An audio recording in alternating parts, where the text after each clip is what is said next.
This is Andi Purewal for Boxing Social, and I'm now delighted to be joined by Jon Pegg, manager and trainer of Sam Eggington. Jon, how are you doing? Yeah, all good, mate. How's things with you? Yeah, I'm all good, thanks, and it's good to hear you doing well. Obviously, just come down and done a quick interview with Sam. How's Sam looking now? Do you know what, Sam? It doesn't faze him, honestly. Some people get broken by a loss or by a bad night at the office. He just comes back in and gets back to work. There's always stuff to work on. People don't. I said someone the other day, he just turned 25 and they couldn't believe it because he's been around for so long. He's still learning all the time and he's still got lots to learn. And I'll be honest, he's kind of freshened him up. I think, you know, when the results are coming, you can kind of switch off a little bit. And I think that shock kind of in his last fights has kind of made him say, right, back to basics, let's get to work. What have you made of the Mwakinyo fight since you've watched it back? What have you seen that Sam was doing well for as long as it lasted? And what did you see that obviously didn't go to plan? He just wasn't himself, simple as that. No excuses, he just weren't himself that night. You know, just can't explain it because, you know, the weight was okay, training went okay. Didn't get as much sparring as we wanted, but not a major problem or anything. He just wasn't himself that night. It sometimes happens in boxing. Obviously, in the aftermath of the fight, he come out that he was going to fight Brandon Rios on the Anthony Joshua undercard. Yeah. In hindsight, is that something that you wish you'd have just taken instead of looking to fight Mwakinyo in Birmingham? Well, to be fair, that fight wasn't even finalised till 5 days before. So how could we? If we'd have dropped off the Birmingham show because of the potential 5 days of that fight, and then it hadn't have happened because of whatever reason, who knows? He might not have took it. Then we'd have had no show. So it was kind of like, but in hindsight, I'd rather that one wasn't offered until after the fight, because you're thinking about it and your mind, and boxing's too tough a sport to take your mind off it. If we'd have been surprised after the fight and says there's this fight in 2 weeks, we wouldn't have said no. But you can't take your mind off a fight like that once it's up in the air. And but what can you do? You've just made a valid point there. Your mind is naturally going to be on the bigger fight, and it's tough to stay concentrated on the one that you've got coming up. Do you recommend Sam subconsciously, without actually realising, was possibly thinking about the Rios fight and maybe overlooked Mwakinyo at some point? Oh, without a doubt, it'd be practically impossible not to. But like I say, we didn't want. A lot of people have bought tickets. We didn't know that fight was nailed down until literally 5 days before, and to pull out with 5 days before, it was a really tricky situation. But without a doubt, looking ahead, looking past it, easily done.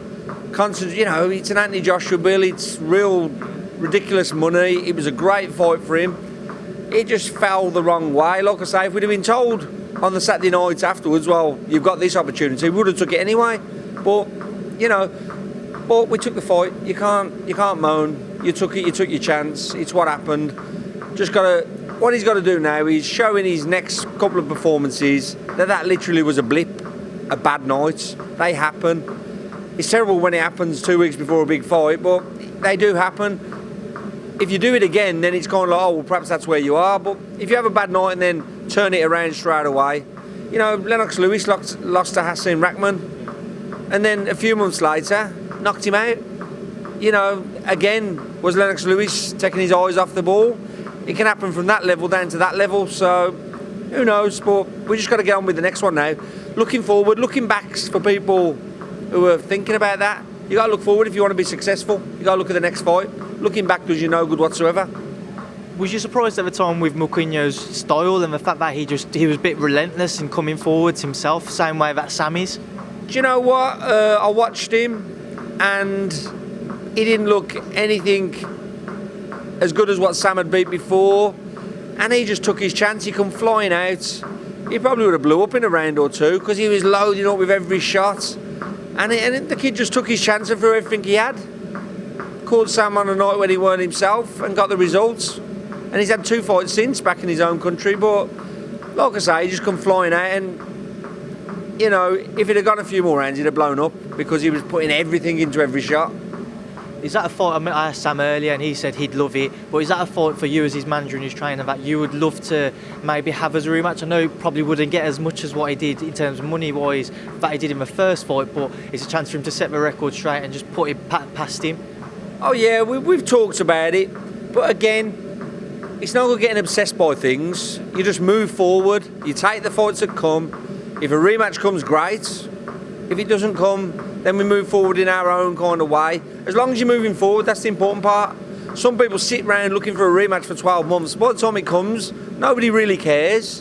And you've spent 12 months of what is already a short career chasing something that is only really for you, you know what I mean? If it comes, it comes. But as long as if you're not moving forward, then yeah, chase it. But if you're looking to move forward, do it whatever route comes. Boxing's too short to try and take unless you're an Olympic medalist, to take a route. You've got to take what comes and keep moving forward. Now, Sam, obviously throughout his career, he's obviously been known for being involved in wars, coming forwards, trading shots with everybody that he's fought. At the time after the fight, and I saw, you was getting a few tweets. I mean, obviously on Facebook, I saw a post where people were coming at you trying to say, obviously, about Sam dropping his hands and that sort of style. And I know that is something that irritated you, because I saw you reply that, people weren't moaning when he was winning and he was entertaining them. He loses one and all of a sudden everybody's on his back. Is it something that you're going to look to work on in the future? Is it something that you're going to change, or is it still going to be the same Sam Eggington that we have seen throughout his career so far? I'll be honest, it's something we've been working on since he's been doing it at the start. It's in his kind of genetic makeup. And, it's like Carl Froch with a low left hand. We've been working on it, trust me, that's not something that's encouraged. When Sam's speaking to you and he's not in the midst of a fight, he knows it's daft. It's in his genetic makeup. He takes a shot, he drops his hands. Yeah, we're working on it. But you can't have a crystal ball, and there's certain things a fighter does. It's like a fighter who gets up. He gets up at the count of 2. You might say to him, take a knee till 8. It's his genetic makeup and his mentality. He just gets up. But we are working on it. But he's been doing it a long time, and it's something that we're not a fan of. He's not a fan of it. But in the midst of a fight, he does it occasionally. And like I say, everyone's an expert. Everyone's an expert, and they love it when he does it and he wins. When he does it and he loses, I don't love it any time, because it's not great. It's not a good idea, and he knows it's not a good idea. But it's something it's like when the chips are down. Some fighters, like, he'll fire away like a madman. That's part of his makeup. Some guys you can't train to do that. When they get hurt, they want to hold or get out of there. He fires back. It's part of his makeup, and we are working on it. But I've got to the stage now after 6 years where I can't say he won't do it again. But, that's him. You know what I mean? He drops his hands. Hopefully he might have learned a lesson this time. He's never learned a lesson before. That might change it. But trust me, we've been working on it and it hasn't changed so far. Occasionally he drops his hands. Again, Carl Froch never put his left hand up in a whole career. Obviously he got away with it and he was successful. But the stuff you see, you think, oh, well, that's not right. But sometimes the fighters make up and you just can't drum it into them. But, we'll see. So moving forwards then, obviously I just spoke to Sam and he's saying he's hoping that he'll get something before the end of the year, but it may well be next year. What are your plans? What have you spoken to the Hearns about trying to get him out again? Do you want to get him out this year, or is it most likely next year now? We're getting him ready, so if something comes at the end of December, we're ready. There is nothing at the moment, but like Barry says, stay ready, because Barry will put him into a fight if he's ready. But the thing is, the end of December, it's winter, people get flus, people get knocks, people get colds, and there's not a lot of people ready to take their place. He's ready. So that's what we're looking at. There's a few options there, and we will be ready to go. And if we're not, it's going to be early next year. But we're just staying ready. When he got his first chance on Sky after Prize Fighter, it was 2 weeks after he boxed. He was back in the gym on the Monday. They rung us and says, does Sam fancy a fight? It was like, yeah, we're ready. That's how you get opportunities, by being ready. The phone goes. Any level you got to be ready. And like I say, it's the time of year where people get colds, flus, knocks. They're running out in the cold, whatever. So if there's a gap, we're going to be the guys who are saying we're ready to jump in. And he's an asset. If you put him on a show, it's going to be excitement. Obviously, after Mwakinyo, like we've just mentioned, he was lined up to fight Rios. How far, how much longer do you think it would be until Sam is back to having those names mentioned with his? How many more fights do you think he'll have to have just to rebuild that little bit of maybe confidence in him and the levels that he was at? Do you know what? Matthew Macklin spoke to me after the fight, and he made a really good point. He says the worst thing about boxing is you're only as good as your last fight. So therefore you have a loss and you're the worst in the world, you're the bottom of the pile, you've gone from a potential world title fight to not a Southern Area level. But then Matthew says, but the best thing about boxing is you're only as good as your last fight. So one fight, and you go, look at Dave Allen, was being sent over to France. He had a good win where he come in at late notice. All of a sudden, he's back on Sky and back everyone, And Dave's a great guy, so I love that he had success. But with boxing, if you have one loss, you're the world's worst. If you have one win on a cut eye, you're fighting for world titles. And that's how we look at it. That's why we're ready to take a fight. One fight, and we're back in the mix. You can't just dismiss 25 quality wins. You can't just dismiss 5 losses. If you're coming off a loss, everyone talks about your 5 losses. If you're coming off a good win, everyone talks about your 4 titles, your 5 titles, your 6 titles, and all your good wins. So one win will put us back in there. Another loss, and he'll be fighting for a Midlands area title somewhere. So that's how boxing is. You're as good as your last fight, whether it's a win or a loss, and that's how we look at it. Now, the light middleweight scene domestically is a very tense and tough division. Obviously, you've got the likes of Anthony Fowler, Scott Fitzgerald, who fought on the Birmingham card as well, Khan-Brook, Ted Cheeseman, the British champion. Names go on. How far off do you think Sam would be then to maybe getting one of those names? And do you feel to move past them and getting back to the levels he was at welterweight, he'd have to dominate the light middleweight domestic scene before moving on past? No, I just think when you're at once you're in the top 20 in the world, one fight kind of turns it round. John Ryder was a great example. He had losses and he was like, oh, well, he's got to box here, he's got to do this. He had one good win, then another good win. All of a sudden, he's topping bills and talking about world titles. Boxing is so fickle. You can be, Lewis Ritson went for a potential world title fight to, oh, well, he'll be back in the new year, let's see how he does. Everyone was raving about him. One loss. And it's like he's a 40-year-old man who's had 20 losses. That's boxing. So we don't look to, this route or that route. Take the fights, win them, and another fight will come. Take that fight, win it, someone else will come. When you try and plot a route, it never works. Somebody pulls out or somebody goes another way. And, the domestic scene's really tough. The domestic scene in Britain is as tough as the fringe world scene. So if you're going to have them fights, if they come with Teckham, if you're going to have them ones, you might as well have fringe world title fights. But we'll just take whatever comes. Sam's not fussy. Our gym's not precious about, you got to do this, you got to do that. He's exciting. He's young. Fights will come. If he wins them, he's back.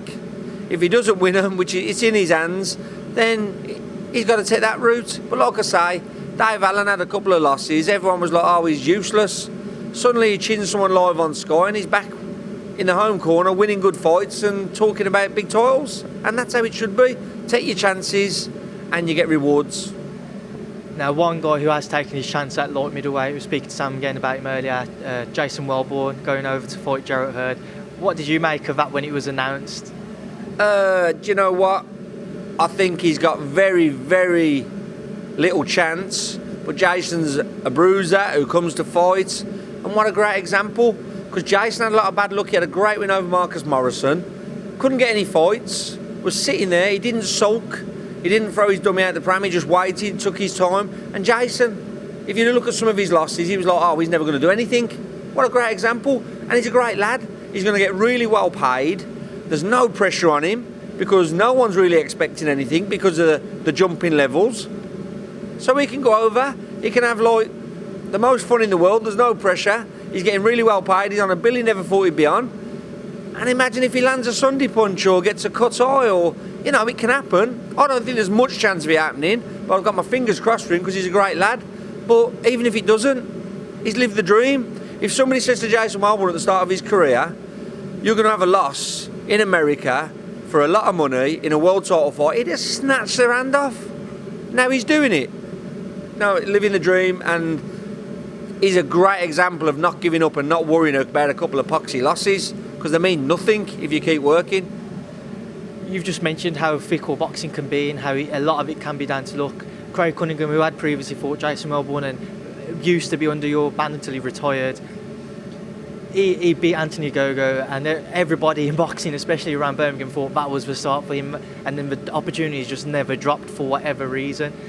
How tough can that be for him to see, obviously, Jason managing to get these opportunities, whereas he just had no luck, and he's actually ended up having to hang his gloves up, or at least wait, or still waiting in the back of his mind maybe for some opportunity to present itself? Do you know what? It's a great example because Jason had the same kind of gap as Craig with no opportunities, and by the time Craig got a fight, he kind of got bored of it. He had so many fights pull out on him. Superstars in Singapore. We was happy to travel and everything. He had a British title fight that fell apart because Tommy Langford took a interim world title fight. And you know, it's a nightmare, but that's boxing.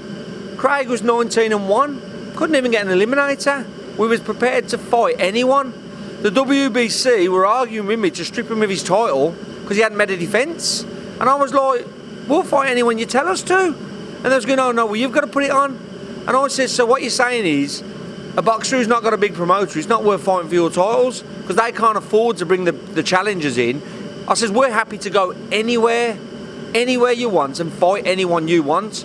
We had talk of one in America. We says, yeah, great. Didn't come about once I found out it's Southpaw. We had the new Triple G, this guy in Singapore who they're all talking about. The fight was signed. He had a bit of a bad performance in a warm-up fight. All of a sudden the fight fell apart. He had other fights and eventually he got a fight. He got beat on points in a lacklustre performance. And he actually says to me afterwards, I honestly thought till the Thursday they're going to pull out. His mind weren't on the job and now he's packed it in. You know. But like I say, for every Jason who hung in there and got that shot where it's a dream come true, there's 20 Craig Cunninghams who get ignored, get promised stuff, get nothing, and eventually think, why am I doing this for? Why am I training like this for? Why am I watching my diet? Why am I staying away from my kids? Why am I doing it? And you can't blame him. He's 30, he might come back, but I don't blame him if he doesn't because, you know, he took any fights that was offered, including the Ryan Aston fights away from home, Welborn away from home, Ogogo in the away corner where he's meant to get slaughtered. Everything that was asked of him and got treated like crap. You know, just got shoved to one side. Now, another instance of just how boxing can go for you is actually on Ogogo. We've recently seen him putting up some videos of the pain that he's going through at the minute, having to have constant. I think he's had his 6th operation out in America on his eyes since that loss to Craig. How difficult can it be for a boxer just to feel, I think, oh, I've got to pack it in now because he still wants to return despite the constant surgeries he's having and the issues that it may cause him long term if he was to return? Do you know what? It's heartbreaking, man, because like Andi's putting them videos up and it's like he thinks boxing is his only worth. If he's not boxing, he's not worth nothing. How ridiculous. It's a very short career. He's doing really well on the TV reality shows, the presenting stuff. Go out there and make a career of that. You're really personable, you're good at it. Boxing's nothing. Boxing's nothing in like the long-term thing. If you have a 5-year career, that's about average. If you have a 10-year career, it's a long career. That's a very short time of your life. But he really believes, you can see, he's prepared to sacrifice everything to be a boxer. And as we've talked about, look how you get treated. You know, so I just wish the guy would say, you know what, I'm going to crack on with my TV stuff. He's obviously good at it. Risking his sights, going through this pain, spending money for a sport that'll treat you like how we spoke. If he was flying, yeah, great, enjoy it. The guy looks like he's at his lowest ebb, man, and he's got a great life. Outside of boxing, he's getting loads of stuff. Concentrate on that. He's worth so much more than chasing this. He's had an injury, forget it. Concentrate on the other side of it. He's had a great career with his Olympic stuff anyway. He's had a pro career that a lot of people had killed for, winning 12 and 13, losing 1. Call it a day, concentrate on your TV stuff. I wish him all the best. He seems a really nice guy, but it's just horrible that he seems he needs boxing to have self-worth and to mean something. No, he'll do a lot for the next 30 years because he's a go-getter, he's a winner. He'll do loads. Just to move on from that, the couple of other topics just to touch on. Khan-Brook Amir Khan, the talks of 147 looking to make it for next year, but Amir Khan wants a £10 rehydration clause inserted for the next day weigh-in. What are your thoughts on that situation? Do you know what? Boxers have got to do what makes them happy. You know, the IBF has a £10 rehydration clause, so it's not like Amir Khan has just made it up. He's come up with that rule and he wanted to make himself happy. If you ever listen to Sugar Ray Leonard talk about his fight with Marvin Hagler, he won that fight in the negotiations. He got everything he wanted. The bigger ring, the gloves that he wanted, the 12 rounds rather than 15. The negotiation phase is part of the battle. Same as training is part of the battle. The negotiation phase, Amir Khan is negotiating hard because he wants every advantage. Khan-Brook will do the same thing. So I can understand Khan-Brook, he rehydrates quite big. He doesn't want to do it. Amir Khan's naturally smaller and he's quick. He wants it a quick battle, not a grueling, heavy battle. So I can understand both sides, but it's part of the battle. Same as training, same as picking the right corner team, same as fighting. The negotiations are an essential part. Watch an interview with Sugar Ray Leonard and Marvin Hagler, and he will readily admit he won that fight in the negotiations with all this little stuff beforehand. And finally, next week we'll see Deontay Wilder and Tyson Fury finally get it on for the WBC World Title. What are your thoughts on that? I think Wilder wins, and I'm not happy saying that because I'm a fan of Fury. I like what he does. I'm not a fan of Wilder because he's just a massive brute who's had great success, but I'm not a fan of his schooling and stuff. I just think it's too early for Fury. When George Foreman come back, he had about 18 fights before he had a live body, because in his first 10 fights he was awful, and he ended up winning the world heavyweight title again at 45. I just think it's a bit too early. Fury has come back, lost amazing amounts of weight, he's overcome his mental demons, and he's got to be applauded. I just think he needed 3 or 4 more fights. So what do you think in terms of the result itself? Obviously I can tell that you're leaning towards Wilder, but do you think it'll be a stoppage, or do you think it would go the distance? I just think Fury's reflexes are going to be that little bit off that will either enable Wilder to just maybe hustle it and score more because he's fresh, or maybe score a late stoppage, and I really don't want to see it because I like Fury, and I just think 3 or 4 more fights and he probably wouldn't have even been a contest. I think he'd have really done a job. I just think, but Wilder's smart. The negotiations, they've negotiated, so they've got it when he's got the best chance. Again, the negotiations, Fury's obviously got his idea, but I just think 3 or 4 more fights, it wouldn't have been a contest. I think Fury would have dominated him, but now I'll just give the edge, and I hope I'm wrong.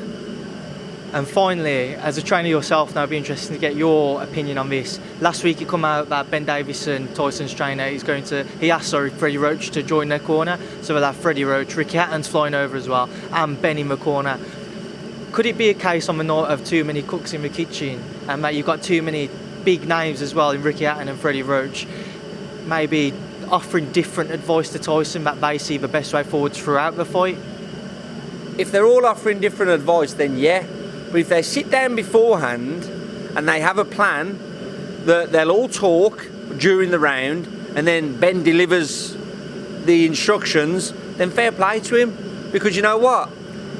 Ben Davison says there, for me, I'm not worried about my ego as a trainer. I want what's best for the fighter. I'm bringing in, if someone can help 1%, I'm happy to do it.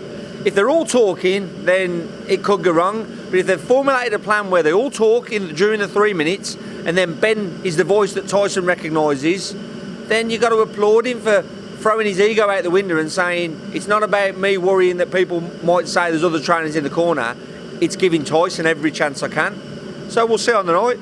But if I had the choice and I thought it would add 5% to one of my boxers' games, I would have no hesitation in asking someone to join the corner. I've had Billy Graham, who's a bit of a fan of Sam, come up and overlook his sparring, because I've got no problem with someone with such a load of knowledge being happy to share a bit, and if it improves my fighter a little bit, who am I to hold it back because, I don't want another trainer to be involved? No, if it improves the fighter, but you've got to make sure it does. You can't make sure it, like you say, you've got to avoid that clash.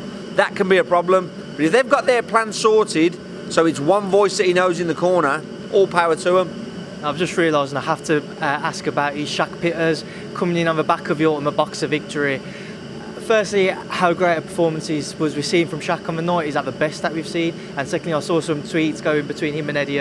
What are the talks there? What are the plans there moving forwards? Well, Shaq has boxed as a small cruiser, and when he first started, his confidence was just what it was, just normal.